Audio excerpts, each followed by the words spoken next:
जय श्री कृष्ण, राधे राधे। प्रिय बंधु, आज हम हनुमान चालीसा की कुछ चौपाइयों का दर्शन करेंगे। हम पहले बार भी दर्शन कर चुके हैं कि हनुमान चालीसा के माध्यम से, कुछ चौपाइयों के माध्यम से जीवन में सफलता के सूत्र। आज हम चिंतन करेंगे कि हमारे जीवन की आध्यात्मिक उन्नति क्या होगी, हमारा जो मानव जीवन का उद्देश्य है उसकी पूर्ति कैसे होगी। उसकी पूर्ति यही है कि हमें प्रभु की प्राप्ति हो, भगवत प्राप्ति हो, भगवत सानिध्य प्राप्त हो।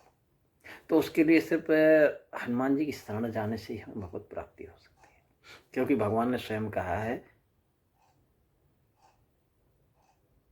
कि बिना हनुमान जी की सेवा के मेरी प्राप्ति नहीं हो सकती है। तो तुलसीदास जी ने भी लिखा है कि हनुमान सम नहीं बड़भागी, राम पधार बिंद अनुरागी। तो हनुमान जी क्यों इतने प्रिय हैं भगवान को, क्यों भगवान अपने पास उन्हें हमेशा बिठाते हैं? तो इसका कारण यह है कि हनुमान जी ने 3 चीजें छोड़ी। अपना नाम छोड़ा, अपना रूप छोड़ा और अपना यश छोड़ा। तो किसी ने पूछा, हनुमान जी आपने अपना कोई नाम क्यों नहीं रखा? तो हनुमान जी बोले कि जो है नाम वाला वही तो बदनाम है। जो नाम होगा तो बदनाम भी हो सकता है। जिसके पास धन होगा उसे खोने का डर रहेगा। जो सम्मान की अपेक्षा करेगा उसे अपमान का डर रहेगा। जब किसी सम्मान नहीं चाहेंगे तो हमें अपमान का डर नहीं, और जब हम उससे सम्मान चाहने लगते हैं तो उसी से हमें अपमान का डर होता है। तो हनुमान जी बोले, भैया मुझे नाम की आवश्यकता नहीं है। और जब लंका में गए, विभीषण जी से मिले, विभीषण जी को राम कथा सुनाई, तो विभीषण जी बोले, भगवान प्रभु आपने भगवान की इतनी सुंदर कथा सुनाई, आप अपना नाम तो बताइए। तो हनुमान जी ने कहा, लो ये असर हुआ है, ये मेरा नाम पूछ रहा है, कहीं राम का नाम छोड़ के मेरे नाम के पीछे न पड़ जाए। तो इतना सोच ही रहे थे कि तभी तक विभीषण जी बोले कि भैया, विभीषण के मन में आया कि बता नहीं रहे, तो क्या हुआ? उनने कहा कि तुम राम दीन अनुरागी, आयो करण मोह बड़भागी। कहीं आप राम जी तो नहीं हो, दीनों पर दया करने वाले, जो मुझे बड़भागी करने आए? हनुमान जी बोले, भैया मैं राम नहीं हूँ, और बल्कि मेरा नाम अगर पूछ रहे तो इतना बुरा नाम है, पूछो ना तो सही है। बोले कैसे?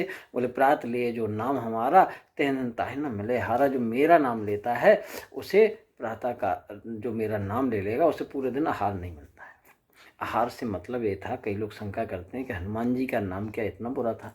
ऐसा नहीं है प्रिय भाइयों, इसका कारण यही है कि हनुमान जी लंका में थे और लंका में सभी तामसी भोजन करने वाले थे। तो उनका कहने का आशय था कि हाँ, कोई तामसी भोजन नहीं कर सकता उस दिन। तो किसी ने पूछा, अब हनुमान जी ने, अब हम नाम के पीछे पड़े रहते हैं। एक संत जी एक दृष्टांत बता रहे थे कि वो अपने शिष्य के साथ गए किसी मंदिर में, तो उन्होंने देखा कि ऊपर पंखे पे उसके पिताजी का नाम लिखा। तो जानबूझकर उससे पूछा, बेटा इस पे किसका नाम लिखा? तो बेटा ने कहा, मेरे पिताजी का नाम लिखा। संत बोले, जीते जी तो भैया बहुत चक्कर काटे हैं उनने, अब कम से कम मरने के बाद तो चक्कर मत कटवाओ। और हम करते क्या है, कभी हम कोई काम करने जाते हैं, मंदिर में पत्थर लगवाएं, कोई दान करें, उसमें नाम जरूर होना चाहिए। भैया मेरा नाम जरूर लिख देना, बल्द फलाना, सन और फलाना ढकाना, और पुत्रों का भी लिख देना है। इनके उपलक्ष्य में, इनकी स्मृति में, फलाने के पुत्र ढकाने के लड़के ने ढकाने पुत्र आदि गण, सबका नाम एक पूरा फहरिस्त लिख जाना चाहिए।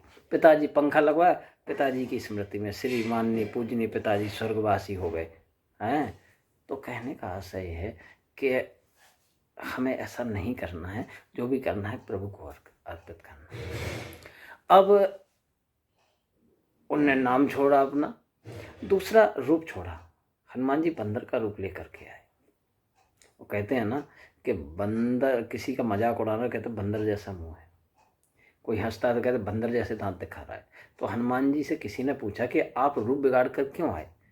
तो हनुमान जी बोले, भैया अगर मैं अपना रूप संभालूंगा तो स्वरूप को भूल जाऊंगा, भगवान पीछे रह जाएंगे, क्योंकि मैं तो स्वयं को देखूंगा। और जब इंसान अपने इस नश्वर शरीर को देखता है, इस नश्वर संसार को देखता है, तो फिर प्रभु को भूल जाता है। जो हृदयस्थ परमात्मा है वो है हमारा असली स्वरूप, ईश्वर अंश, जीव अविनाशी, चेतन अमल, सहज सुख राशि। तो हम उसे भूल जाते हैं, तो प्रभु पीछे रह जाएंगे। हनुमान जी ने यश छोड़ा। हम थोड़ा सा भी कोई कार्य करते हैं तो हम चाहते हैं सबको पता चलना चाहिए, नारद का प्रसंग आता है उसमें कि नारद जी ने जिता काम अहम तत्काई, कोई भी काम करते हैं तो शंकर जी को भी बताते हैं, विष्णु भगवान को भी बताते हैं। खैर नारद प्रसंग आएगा, उस समय नारद जी की विशेष चर्चा होगी कि आदमी कोई भी काम कर ले वो चाहता है कि सबको पता चले, हमारा नाम अखबार में छपे, पेपर में छपे, सबको जानकारी होना। और आजकल सोशल मीडिया तो इतना एक्टिव है कि भैया कुछ भी कार्य करेंगे तुरंत व्हाट्सएप पर, ट्विटर पे, फेसबुक पे इस डाल के सबको बता देंगे 5 मिनट के अंदर।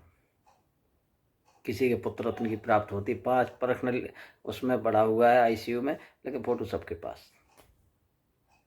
गलत, हमें यश छोड़ना पड़ेगा, क्योंकि करते हो तुम कन्हैया, मेरा नाम हो रहा है, वही करने वाला है। तो हनुमान जी एक दिन बैठे हुए थे, जामवन जी ने बताया कि नाथ काज कीन्हो हनुमाना, राखी सकल कपिन के प्राणा। जामवन जी ने बताया तो भगवान बोले कि ये तो बताने वाला है नहीं हनुमान जी।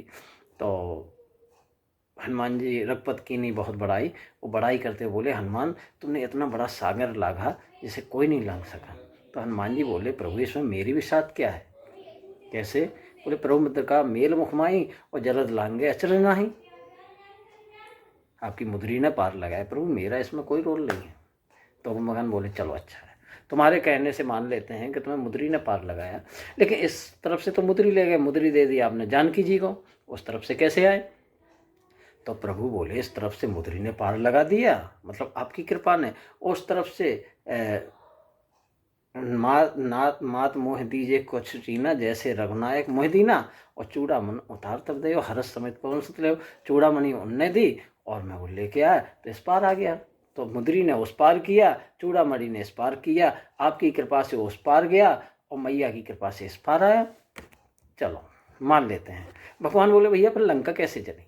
अरे लंका प्रभु, लंका को जलाया आपके प्रताप ने, तो प्रताप बड़वान नहीं जहार सके खलतूल, और लंका को जलाया रावण के पाप ने। भाई जब हम अधर्म करने लगते हैं, धर्म को छोड़ देते हैं तो क्या होता है? एक दोहा है कि लक्ष्मी के सुतचार हैं, धर्म अग्नि नपचोर, और पहले के अपमान से 3 करें भरपूर। अगर हम धर्म का रास्ता छोड़ देते हैं तो हमें 3 तरह के कष्टों के द्वारा हमारा पतन हो जाता है, या अग्नि से हमारा नुकसान होगा, या राजदंड से होगा, या चोरी होगी।